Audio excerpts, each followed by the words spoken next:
The Danish queen, Queen Margrethe, who is 84 years old, endured a difficult relationship with her late husband, who struggled with adapting to royal life from the beginning. In this video, you will find out how Prince Henrik publicly humiliated his wife and why he was named the grumpiest royal. The story is truly fascinating and shocking. Stay tuned to find out the surprising truths about this unstable marriage. Let's unravel this extraordinary story. Margarethe was born on 16th of April 1940 to King Frederick IX and Queen Ingrid at Amalienborg Palace, and being a woman, she was not heir to the throne. The new law of succession adopted in 1953, along with a revision of the constitution, opened the way for female succession. Thus, on her 18th birthday in 1958, Margarethe took her place in the State Council as heir to the throne. Margarethe met her future husband in 1964 while studying at the London School of Economics.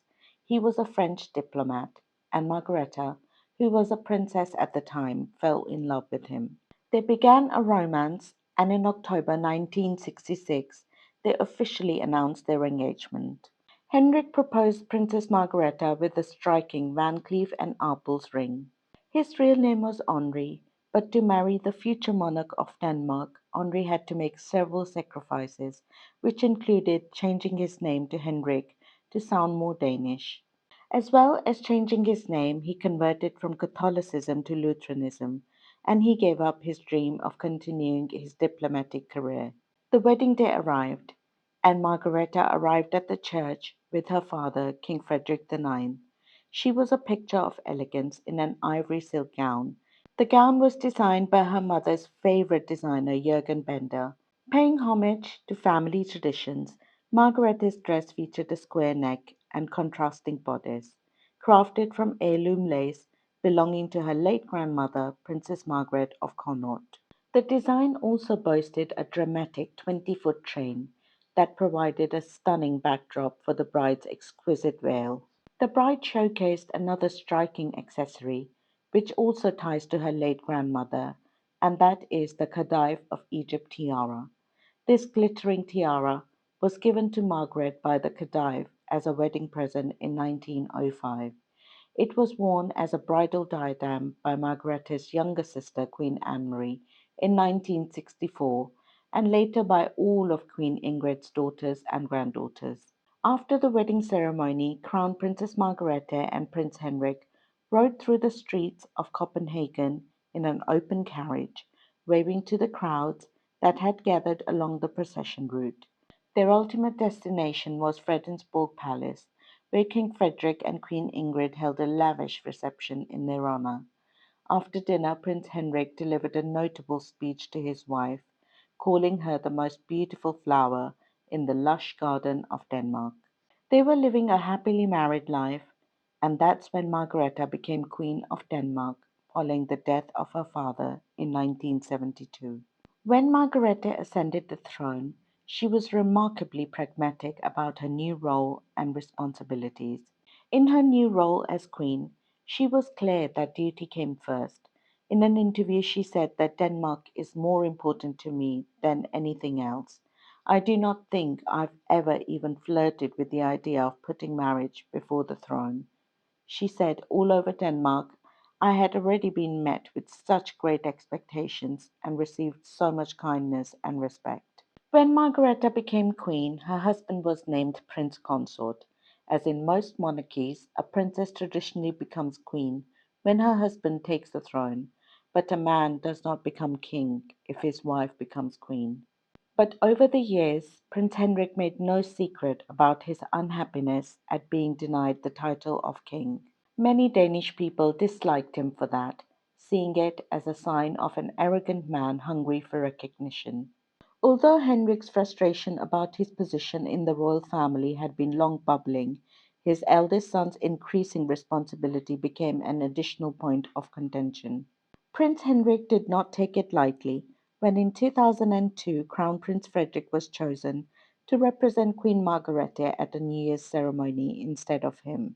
Saying he had to reflect on life, he dramatically fled to his chateau in southern France, where he stayed for 3 weeks.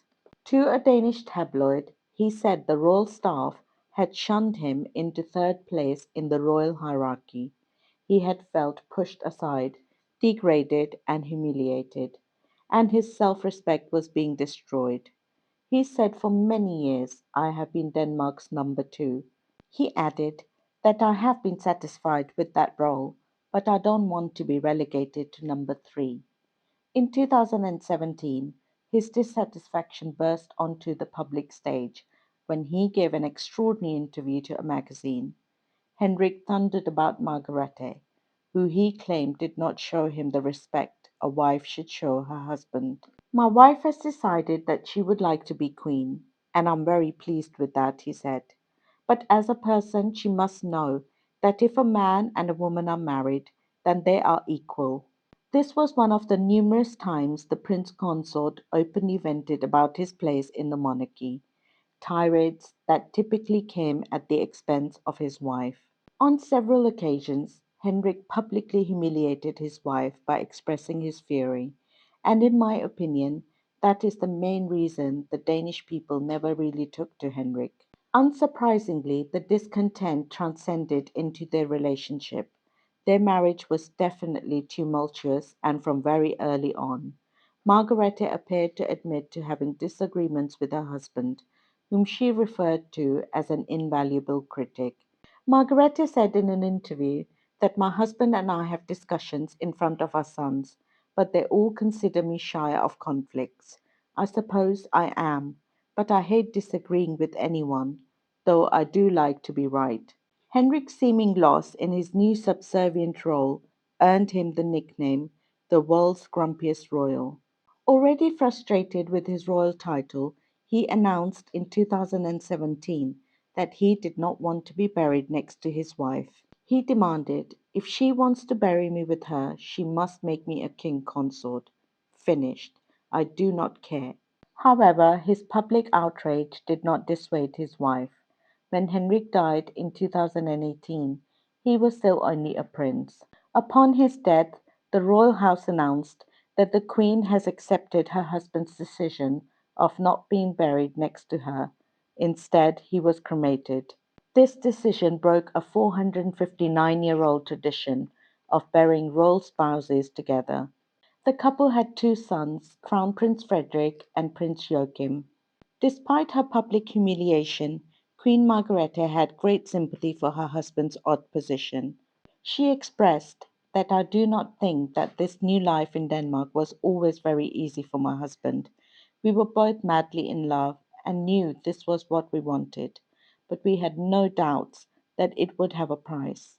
It has not been effortless for my husband to alter so many things in his life, or in some ways to change himself."